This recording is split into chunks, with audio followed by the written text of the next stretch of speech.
saudaraku yang dikasihi Tuhan. Shalom. Apa kabar Bapak Ibu Saudara sekalian? Luar biasa, haleluya ya. Bapak Ibu, pagi hari ini kita dipanggil oleh Tuhan untuk menghadap Tuhan, untuk bersyukur kepada Tuhan karena begitu banyak yang sudah Tuhan kerjakan bagi kita. Selayaknya kita mengucap syukur kepada Tuhan pagi hari ini. Mari Bapak Ibu saudara-saudaraku sekalian, kita mau menyerahkan hidup kita kepada Tuhan. Kita mau bersyukur kepada Tuhan Allah kita karena Allah luar biasa bagi kehidupan kita. Rencana-rencana Tuhan tergenapi dalam kehidupan kita. Haleluya Yesus, haleluya. Kami bersyukur kepada Tuhan karena begitu banyak yang Tuhan kerjakan bagi kehidupan kami. Begitu banyak serta yang Tuhan berikan kepada kami. Sehingga kami Tuhan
Haleluya.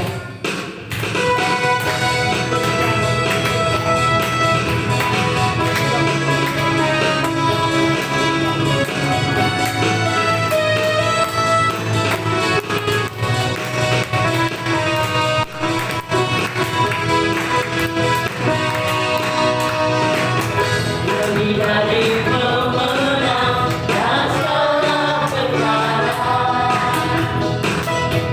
bisa dikalahkan oleh kuasa darahnya. Jika Allah di pihak kita, siapa dapat melawan? Kita lebih dari pemenang.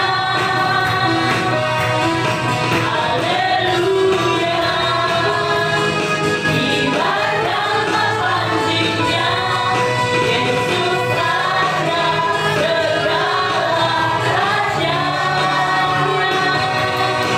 Haleluya, dan kita beresannya, kita lebih dari pemenang.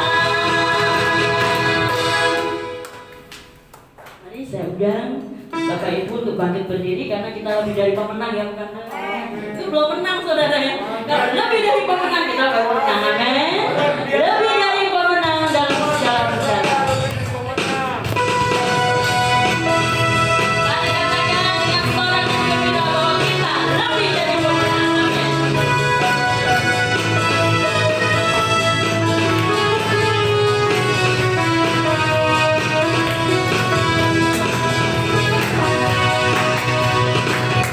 Lebih dari pemenang,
kami menaikkan syukur kami kepada-Mu Tuhan di pagi ini. Dan saatnya kami mau mendengarkan kebenaran firman-Mu. Urapi hamba-Mu yang terbatas. Biarlah kuasa-Mu turun atas hamba-Mu, sehingga bukan hamba-Mu yang berkata-kata, tapi Tuhan yang berkata-kata buat umat. Pakai lidah bibir hamba-Mu yang terbatas ini untuk satu kebenaran buat umat-Mu pagi ini. Dan jemaat-Mu yang sudah ada, siapkan hati dan pikiran mereka supaya mereka boleh menerima sesuatu yang ada Tuhan. Segala pikiran-pikiran hati yang tidak fokus, Bapa di surga, hamba berdoa dalam nama Yesus. Tuhan ambil alih dan kuasa-kuasa kegelapan yang tidak suka kami beribadah, hamba thanking usir keluar dalam nama Yesus. Dan biarlah kami semua ada dalam kemuliaan-Mu. Dalam nama Yesus kami berdoa, haleluya, amin.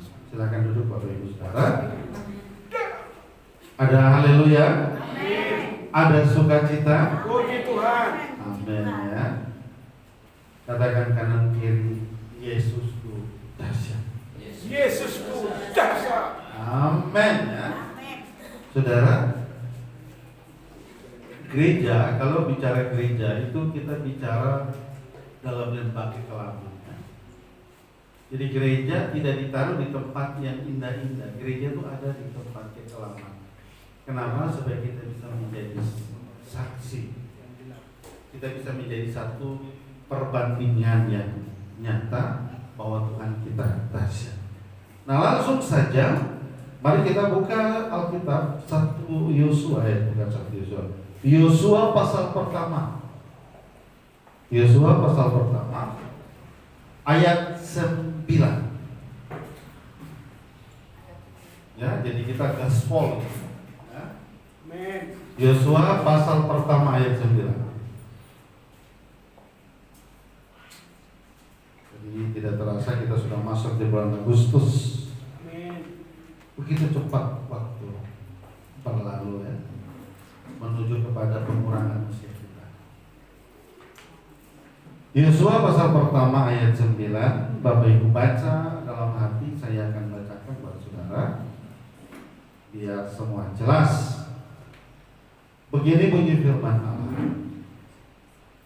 Bukankah telah kuperintahkan kepadamu, kuatkan dan teguhkanlah hatimu, janganlah kecut dan tawar hati, sebab Tuhan Allahmu menyertai engkau kemanapun engkau pergi. Amin. Saya ulangi.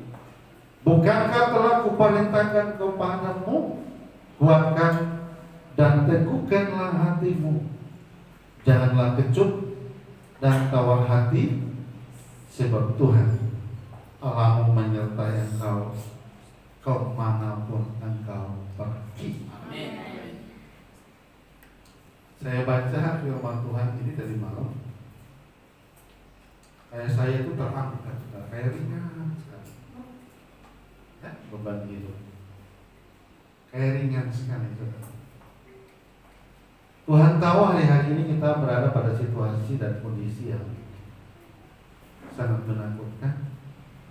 Kenapa? Karena sebelumnya pemerintah sudah mencanangkan bahwa ada vaksin yang bisa minimal mengurangi situasi yang menakutkan ini tentang penyebaran virus.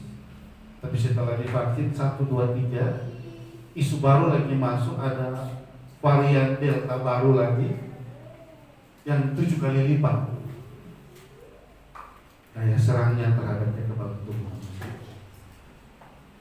Dan apa yang terjadi Bapak Ibu Saudara?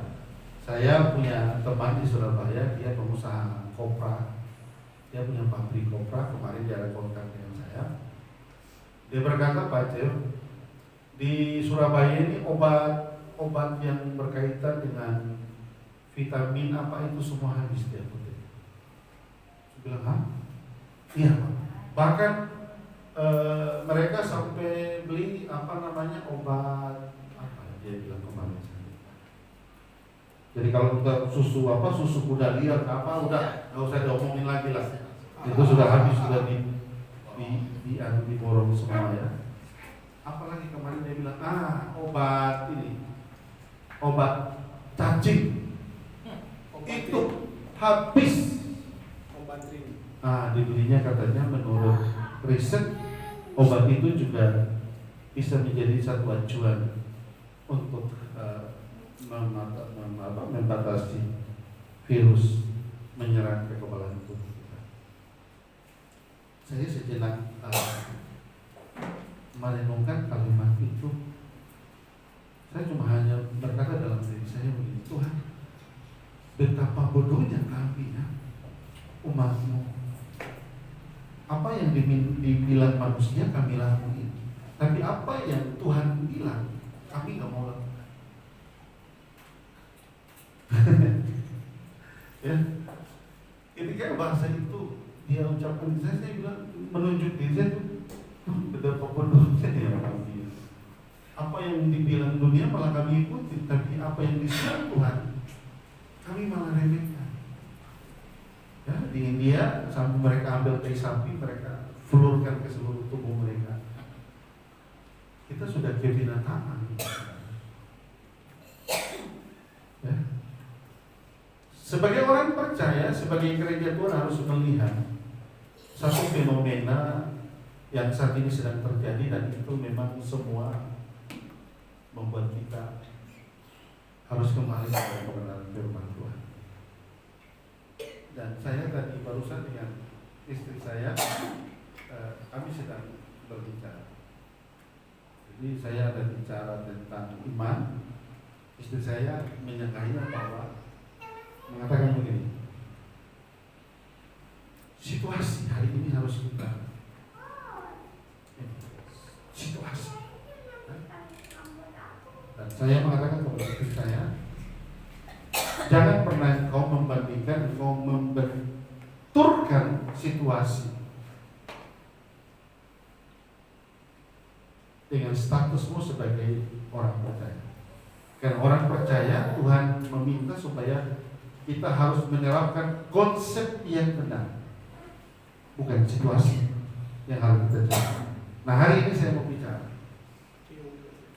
Nah, saudaraku yang terkasih, kita kembali di dalam Yosua pasal pertama ini. Saudara kalau lihat di ayat pertama dijelaskan di sana bahwa ketika Musa meninggal, ketika Musa meninggal, ada setumpuk persoalan beban hidup bagi orang Israel. Mau dikemanain mereka? Mau diapain masa depan orang Israel? Orang Israel mulai bertanya-tanya, wah, sudah inikah Tuhan yang kita ikuti, kita akan mati satu persatu karena kita telah kehilangan pemimpin yang begitu kita percaya. Tuhan tahu karakter orang Israel, Tuhan tahu karakter orang Yahudi. Saya mau beritahu, manusia di dunia, satu-satunya manusia yang bisa membuat Allah menangis hanya orang Yahudi. Betapa luar biasanya mereka. Satu-satunya manusia di dunia yang bisa membuat Allah menangis, dan Alkitab berkata Allah meneteskan air mata, hanya orang Yahudi.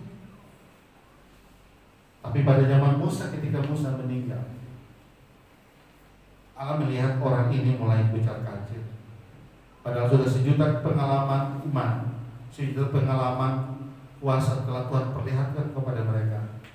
Tapi ketika pemimpinnya meninggal, mereka sedang memperbincangkan kemana kita harus melangkah. Tuhan tidak kehabisan cara, Allah tidak kehabisan cara untuk membawa umat ini menjadi contoh, menjadi umat pilihan Allah di tengah-tengah dunia ini. Tuhan justru mengganti Musa dengan anak buahnya namanya Yosua. Yosua pun tidak memikirkan bahwa tongkat stafet komando itu akan turun ke dia. Ayat 9 membuktikan bahwa Yosua pun tidak mau menerima visi dan misi yang Allah mau berikan kepada Yosua. Perhatikan kalimat baik-baik. Firman Tuhan berkata kepada Yosua, Bukankah telah kuperintahkan kepadamu? Garis bawah. Amin. Ini berarti ada satu penolakan dari Yosua untuk bisa membawa umat Israel sesuai yang Tuhan mau tunjukkan. Atau bahasa sederhananya, bahwa Yosua cukup punya pengalaman tentang orang Israel ketika dibawa ke kepemimpinan Musa, bahwa orang ini susah diatur, orang ini susah memang dibina, orang ini memang susah. Tetapi Tuhan sudah menentukan mereka umat kepunyaan Tuhan.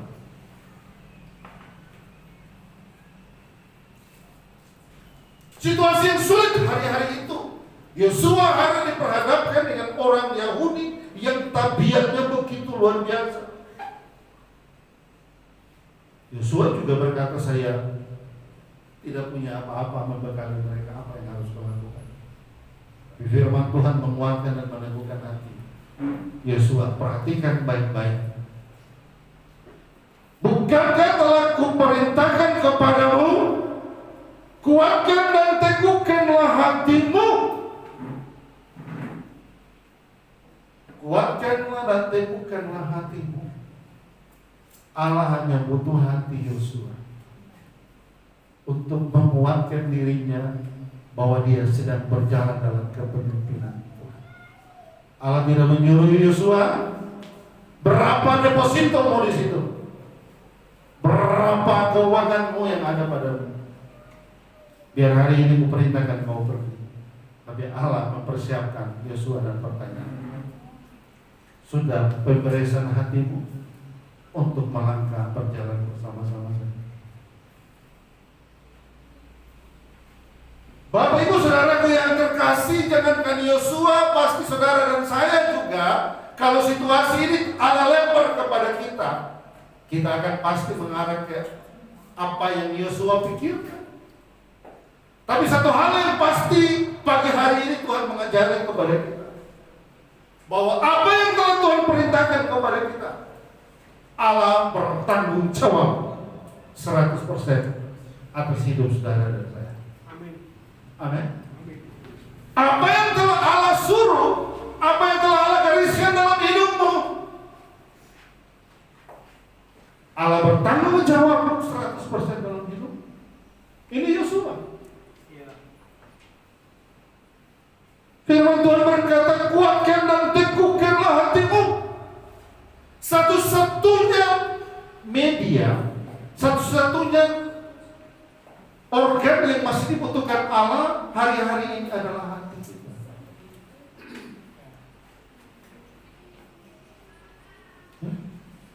Hati kita yang Allah butuhkan hari-hari ini. Jadi betapa pentingnya hati orang percaya, saudara. Betapa pentingnya hati saudara dan saya pada situasi-situasi yang sulit. Allah meyakinkan kepada Yosua, jangan pernah kau meragukan kuasaku dan naunganku padamu di saat aku perintahkan engkau pergi untuk membawa umat kesayanganku di mana tempatnya kutunjukkan. Dan jangan kau berbantah-bantah dengan saya. Kamu sudah melihat bagaimana di zaman Musa, aku melakukan mujizat, aku menyertakan kuasanya, aku melakukan segala perkara yang tidak ada menjadi ada, bahkan yang mustahil menjadi tidak mustahil. Amin. Apalagi yang menjadi keraguanmu, Yosua? Saudara, Yosua melibatkan melakukan apa yang diperintahkan Tuhan. Lalu selanjutnya dikatakan di sana, janganlah kecut dan tawar hati. Beberapa minggu yang lalu Abu Tuhan Pari sudah menguraikan apa definisi kecut. Saya memberikan apresiasi aja di wajah ya, kecut ya. Kecut itu kita makan buah asam, bisa membuat wajah kita kecut. Kemudian kecut itu situasi yang membuat kita tidak puas, wajah kita bisa menjadi kecut. Nah, itu bahasa saya sederhana saja. Karena kalau kata-kata kita, jadi pasti semua kita mengalaminya yang namanya kecut. Ya, kecut itu akan ekspresi wajah kita tuh kayak antara cantik dan tidak cantik. Ya, membuat wajah kita nggak tampil pede. Itu membuat kecut, membuat perubahan wajah kita ketika kita mengalami pada situasi itu kecut. Lalu kemudian tawar hati. Saudara, dalam kamus bahasa Indonesia tawar itu tidak terasa. Ya?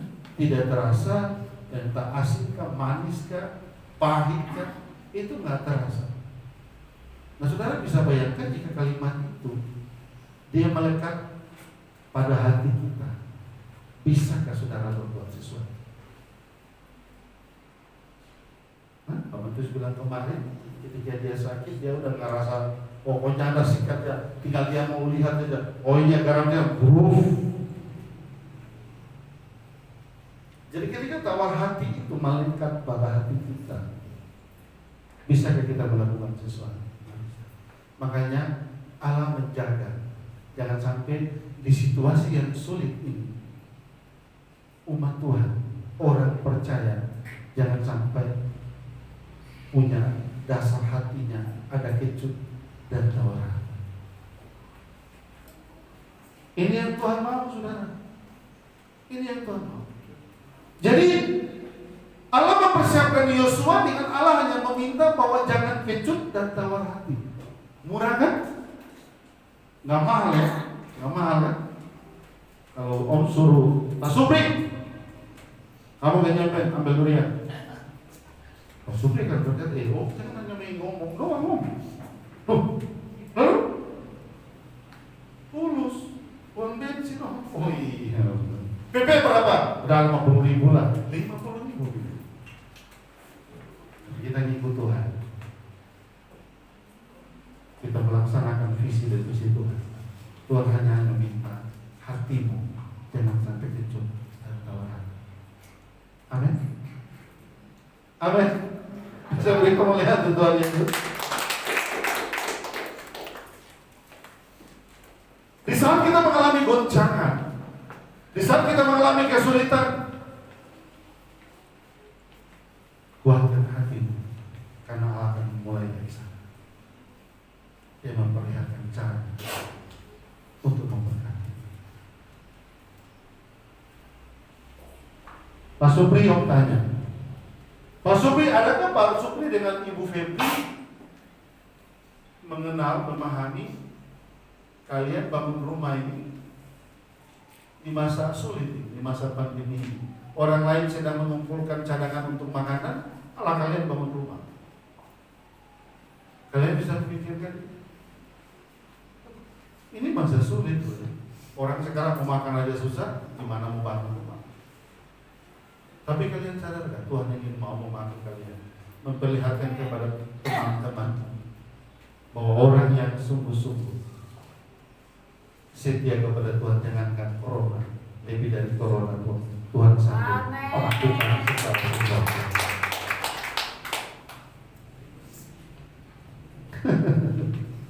Ya? Tapi kadang-kadang hamba Tuhan kadang merintis, biasanya suami istri itu bertanggungan. Suaminya kuat, istrinya lemah, istrinya kuat, suaminya lemah. Tapi saya mau katakan hari ini buat saudara, Tuhan hanya butuh hati dalam situasi yang sulit. Amin. Oh, luar biasa Tuhan. Dan Tuhan melanjutkan di sana bahwa sebab Tuhan Allah menyertai engkau. Apa yang kurang atas pembelaan dan pemeliharaan Allah dalam hidup saudara saya? Oleh sebab saya memberikan tema dari khotbah saya pagi ini, bertumbuh dalam kesukaan. Jangan kau jadikan situasi menjadi faktor untuk membunuh imanmu.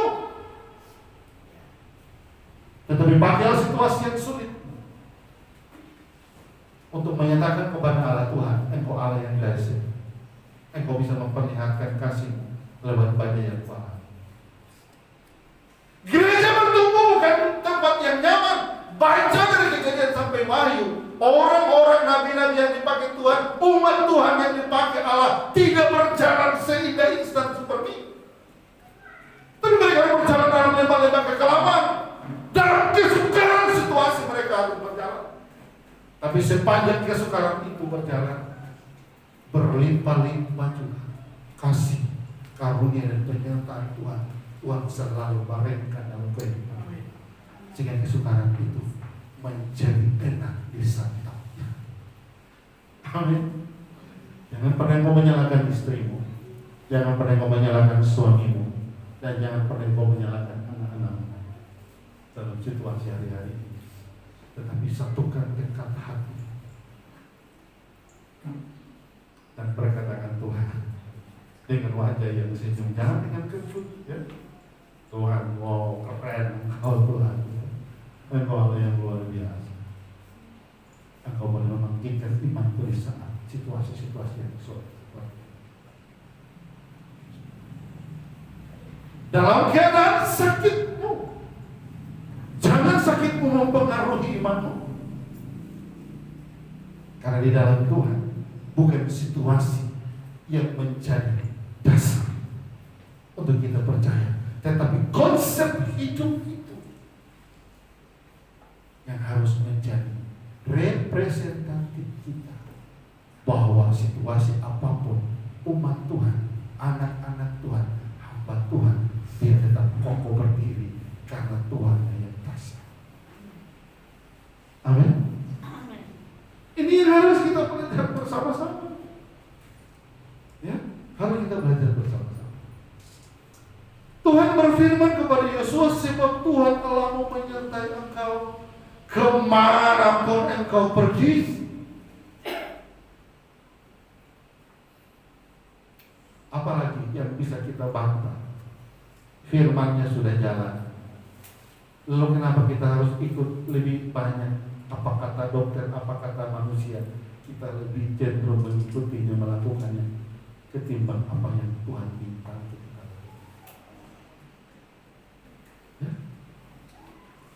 Di Ambon tuh minyak kayu putih itu langsung habis diborong. Minyak kayu putih. Jadi di Ambon, di rumah kami itu, di samping rumah ada satu pohon minyak kayu putih itu dia bertumbuh. Jadi hanya tinggal ambil daunnya, ambil kecil-kecil. Lalu udah gini-gini udah kita.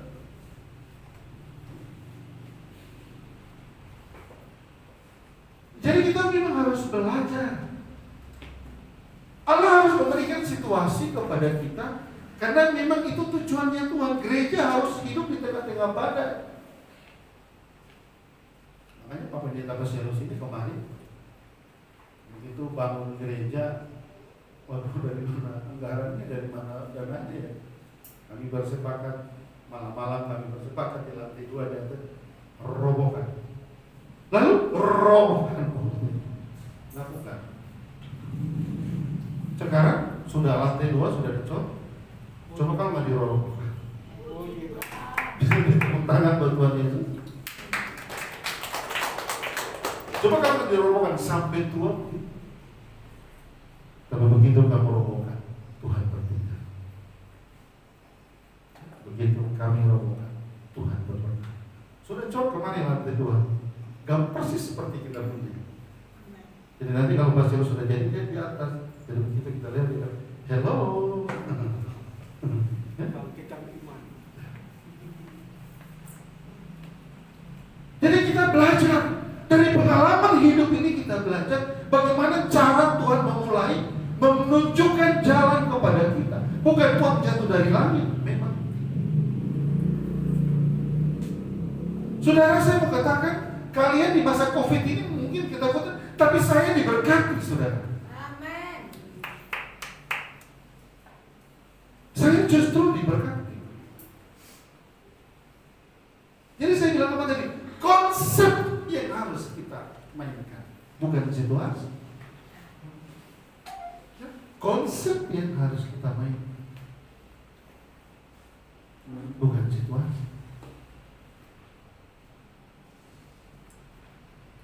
Jadi jangan sekali-sekali kau berbicara situasi di hadapan Tuhan. Karena Tuhan sedang mengajarimu di tengah-tengah badai. Banyak contoh yang Tuhan sudah perlihatkan. Banyak orang sudah memberikan disposisi atau eksperimen atau sebuah cerita bagaimana burung Raja Wali diajarin anaknya diterbangkan tinggi-tinggi baru dilepas. Tapi anaknya tidak akan sampai tergeletak. Sudah banyak. Monyet begitu melahirkan anaknya langsung disuruh dia lompat ke kiri dan ke kanan anaknya sampai jatuh-jatuh. Enggak apa. Kita lebih punya pengetahuan lebih daripada itu. Makanya kita harus belajar bagaimana cara Tuhan menggodok iman kita supaya bisa menghasilkan sebuah mujizat, supaya bisa menghasilkan sebuah solusi jalan keluar di dalam situasi yang kita hadapi. Saya selalu ngomong sama Tuan Marit, berdua gimana? Oh, bilang katakan puji Tuhan. Tuhan sedang mengasihi kita. Orang yang tidak pernah mengalami kesulitan, orang itu tidak akan pernah tahu yang namanya realita. Amin. Tidak akan pernah tahu. Tapi kalau orang selalu dihantam badai, gitu. Jadi tingkatan frase hidup kita kan ada 3, ya. Tahu, tahu belum tentu mengerti. Mengerti belum tentu paham. Kalau dia memahami, dia pasti mengerti, dia pasti tahu. Tapi biasanya kita, saya paham, kita ambil langsung level ya. Padahal tahu aja belum, ngerti aja belum, tapi langsung saya paham. Oh ya. Akhirnya apa perjalanan rohaninya? Begitu ditegur, marah. Begitu ngomong keras, tersinggung. Begitu ngomong dari mimbar, bilang suka-suka singgung-singgung. Khotbah itu bukan baca puisi lalu menyenangkan hatimu. Khotbah itu pedang bermata dua, dia memang menebas dan memberkati. Bukan menyenangkan hati, memberkatimu.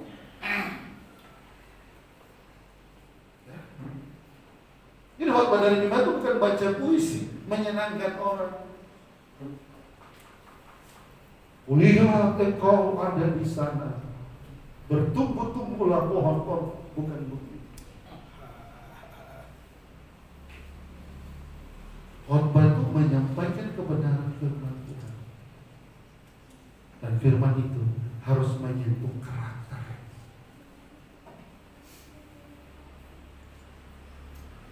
Supaya engkau bisa tahu. Sebagai orang percaya kita tahu berterima kasih kepada Tuhan. Kita bisa tahu berterima kasih kepada seseorang. Kita bisa tahu berterima kasih kepada orang.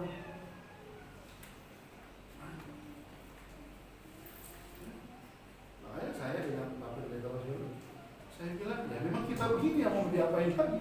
Ya udah tenang aja, kita berjalan aja enggak apa-apa. Berjalan aja enggak apa-apa. Tapi selalu Tuhan berperkara. Dari mana datangnya? Semua kita tidak tahu. Hanya Tuhan yang tahu. Amin. Amin. Jadi mari kita jangan menutup diri untuk melihat hal-hal yang besar yang sedang Tuhan kerjakan bagi hidupmu dan hidupmu. Mari kita lihat Yosua. Yosua itu merasa ketakutan besar ketika Allah yang memilih dia untuk menggantikan Musa membawa umat ini. Yosua ini mengalami ketakutan. Tapi Allah berfirman dengan keras. Dia mengatakan apa? Bukankah telah perintahkan kepada. Berarti ada perintah 1, ada perintah 2, ada perintah yang perintah keberapa. Yosua masih belum berani. Yosua masih belum berani. Pada ayat 9, Tuhan perjelas, bukankah telah diperintahkan kepada. Dan apa yang terjadi? Coba kita lihat ayat 16. Lalu mereka menjawab Yosua, katanya, segala yang kau perintahkan kepada kami akan kami lakukan, dan kemanapun kami akan kau suruh, kami akan pergi. Sama seperti kami mendengarkan perintah Musa, demikianlah kami akan mendengarkan perintahmu. Hanya Tuhan Allahmu kiranya menyertai engkau seperti engkau menyertai Musa. Ayat terakhir, setiap orang yang menentang perintahmu dan tidak mendengarkan perkataanmu, apapun yang kau perintahkan kepadanya, dia akan dihukum mati. Hanya kuatkan dan teguhkan. Jadi begitu Yosua merespon apa yang Tuhan mau, secara tiba-tiba karakter orang Yahudi, karakter orang Israel itu berubah, dan mereka semua mencari Yosua untuk menaati apa yang Yosua perkatakan kepada mereka. Jadi ketika Yosua membuka hati untuk mau melakukan apa yang Tuhan perintahkan, Allah mengubah situasi orang Israel, dan mereka secara bersama-sama dalam kekompakan mereka menghadap Yosua, dan mereka bersatu hati mengatakan, kami mau mengikuti apa yang kau perintah. Saya mengatakan hari-hari ini, bukankah kita semua berada pada situasi yang sulit? Allah hanya membutuhkan hati. Allah hanya membutuhkan hati untuk punya kepekaan mendengar apa yang Tuhan mau. Jika engkau merespon, corona pun akan datang mencarimu, bukan membunuh, tapi dia akan berkata, wow, kuakui Allahmu itu luar biasa. Amin. Corona akan datang, dan dia akan berkata, kuakui Allahmu yang dahsyat itu. Jadi kalau cuma hanya sekedar kebutuhanmu, makan minummu, jangan engkau benturkan kepada imanmu.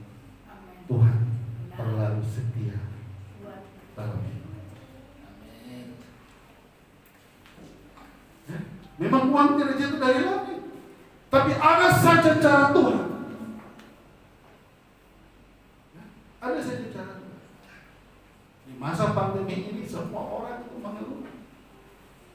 Kita di sini kita tetap ibadah. Ada yang gereja sudah hampir setahun lebih nggak pernah ibadah. Jadi jemaat entah kemana sudah datang. Sudah enggak kemana. Bayangkan. Saya bilang kami dari 1 tahun yang lalu kami tetap ibadah. Mau 2 orang ke, mau 3 orang ke, kami ibadah. Sampai hari ini kami tetap ibadah. Oh amin. Biasa. Ini yang kita ingin mau lakukan di tengah-tengah kesulitan itu. Saudara punya kasih. Jadi ketika kita menyatukan hati, ketika kita membuka hati kita untuk Allah mengoreksi, apa yang firman Tuhan katakan? Situasi Allah akan menggodoknya. Situasi yang sulit itu akan menjadi berkat buat saudara. Amin. Saudara, kita di sini dengan keuangan gereja kita seperti ini, pembayaran rekening listriknya yang naik terus, bayar wifi, bayar air segala macam, bisa. Setiap minggu kita harus makan bersama, ada kan? Begitu. Semakin saya peduli dengan jemaat, hidupku selalu berkati. Amin. Semakin saya berbuat banyak untuk jemaat, maka tangan Tuhan tidak akan pernah pendek menyertai berkat-berkat sepanjang perjalanan. Dan itu saya alami. Itu yang saya rasakan. Ya, kita ada saja cara Tuhan. Tuhan pakai orang-orang kaya, orang-orang miskin. Tuhan pakai.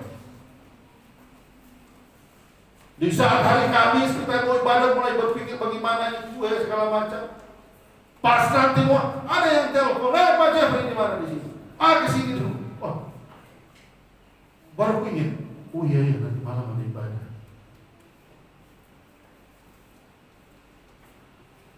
Tuhan punya kepekaan melebihi kepekaan. Yang penting engkau setia. Yang penting engkau setia. Setiap minggu pertama perjamuan kudus kita perjamuan kasih. Tuhan lihat kan, Tuhan ketuk orang-orang. Itu umat hambaku di sana Tuhan ikut. Kau telepon dia, jangan dia yang telepon kau. Tuhan lakukan itu selama Tuhan lakukan.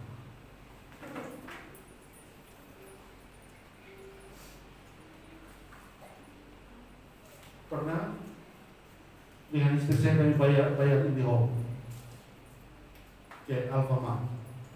Begitu kami bayar, dari jawaban dari teller bilang apa? Pak udah lunas Pak. Saya bilang diam, jangan diprotes. Diam, jangan diprotes, diam. Saya bilang coba dibuka lagi. Pak udah lunas Pak. Saya begitu bilang Tuhan, gimana? Siapa orang ini? Jadi kita harus belajar. Nah, sebelum saya tutup saudara saya mau berikan satu cerita sederhana. Jadi ceritanya gini, anaknya tuh kuliah di Jakarta, sampai lulus sarjana. Begitu sudah lulus sarjana ini sudah, dia kirim surat ke orang tuanya.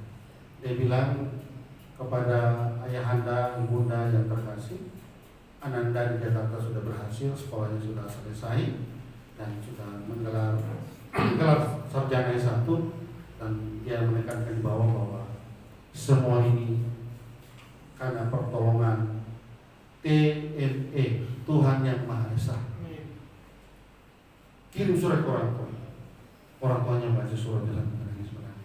Orang tuanya berkata, lu baik sekali ini TME. Dia sampai bantu anak kita sampai lulus kuliah. Dia perintahkan istrinya, kamu buat minyak goreng, sabu segala macam, kita harus kirim supaya kita suruh anak kita kasih di bantuan kita ke TME.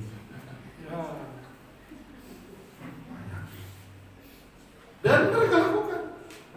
Mereka mulai suami istri itu mulai ke kebun ambil kelapa, dimasak, dibuat jadi minyak. Kalau mereka buat sagu, sampai banyak kirim ke anak-anak.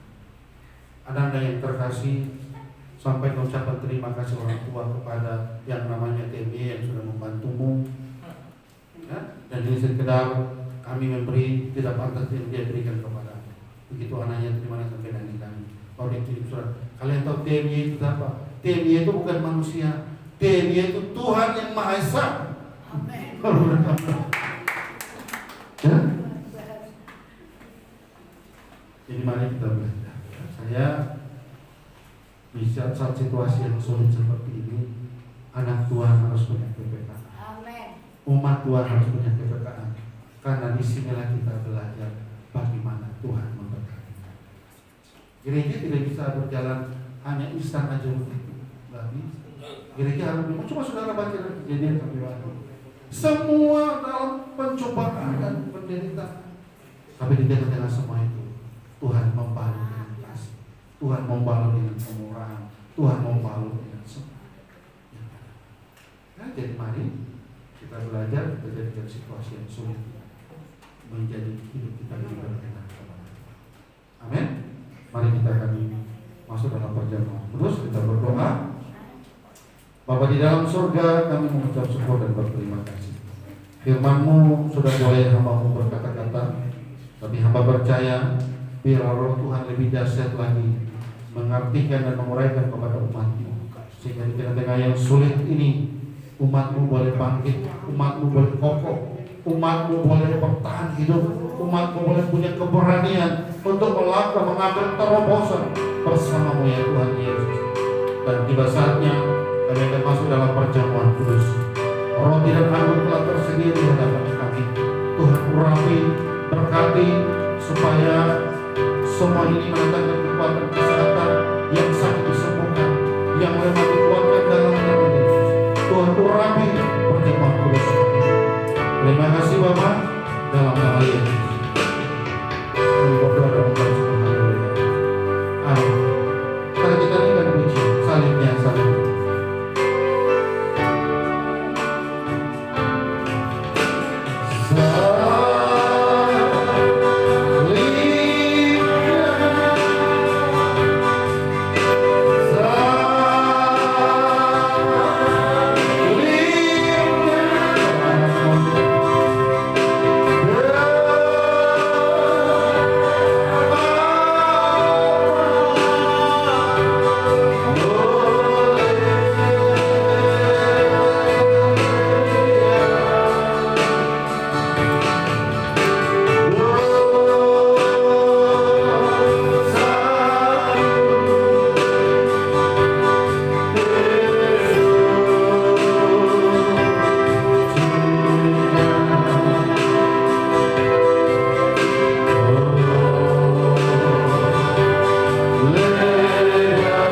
akan firman Tuhan. Sebab apa yang telah kuteruskan kepadamu telah kuterima dari Tuhan, yaitu bahwa Tuhan Yesus pada malam waktu ia diserahkan mengambil roti, dan sesudah itu ia mengucap syukur atasnya, ia memecah-mecahkannya dan berkata, inilah tubuhku yang diserahkan bagi kamu, perbuatlah ini menjadi peringatan akan aku. Inilah tubuh Kristus yang terpecah-pecah untuk menebus dosa saudara dan saya. Mari kita minum, kita makan roti ini dengan iman kita hanya di dalam nama Tuhan Yesus Kristus.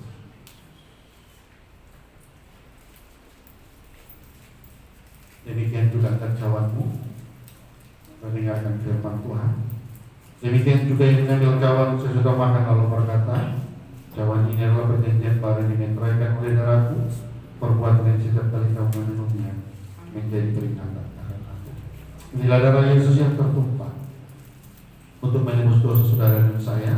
Kita minum anggur ini dengan iman kita hanya di dalam nama Tuhan Yesus Kristus.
Jika ada umat yang datang dengan membawa sakit penyakit, jenis penyakit apapun yang mereka bawa, hamba berdoa dalam nama Yesus, Tuhan sembuhkan mereka dalam nama Yesus.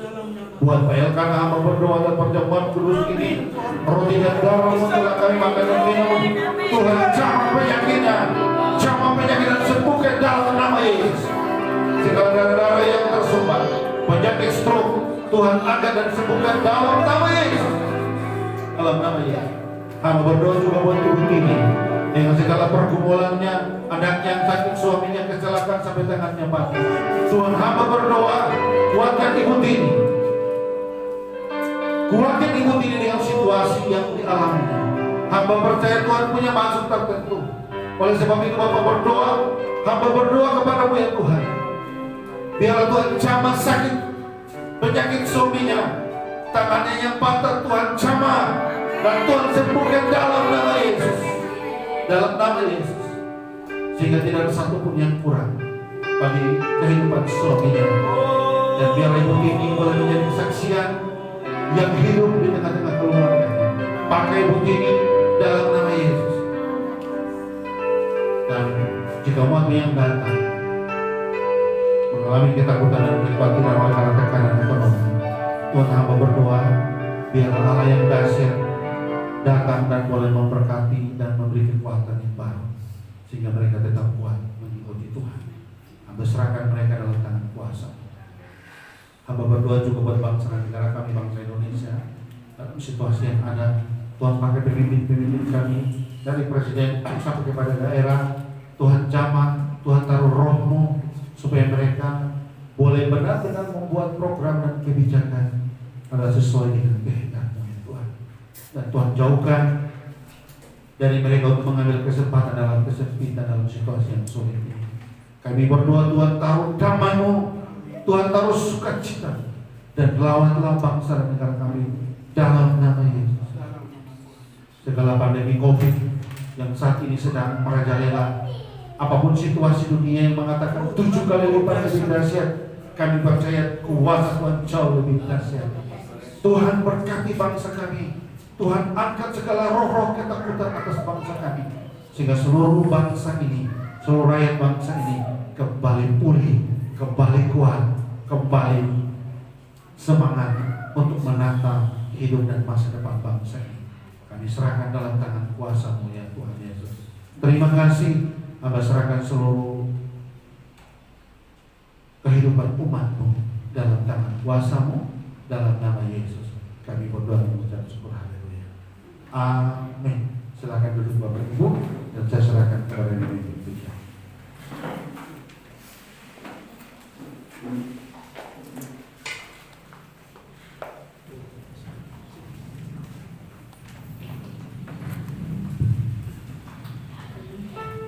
Bapak Ibu diberkati Tuhan, amin. Puji Tuhan, kita sudah diberkati Tuhan melalui firman Tuhan, melalui perjamuan kudus. Mari kita akan memberikan yang terbaik bagi Tuhan Allah kita yang bertugas di persidangan. Kasih Kristus, Ibu Kartina dan Ibu Erna untuk membawakan persembahan. Kita sama-sama naikkan pujian, Dialah segalanya, Dia berkata.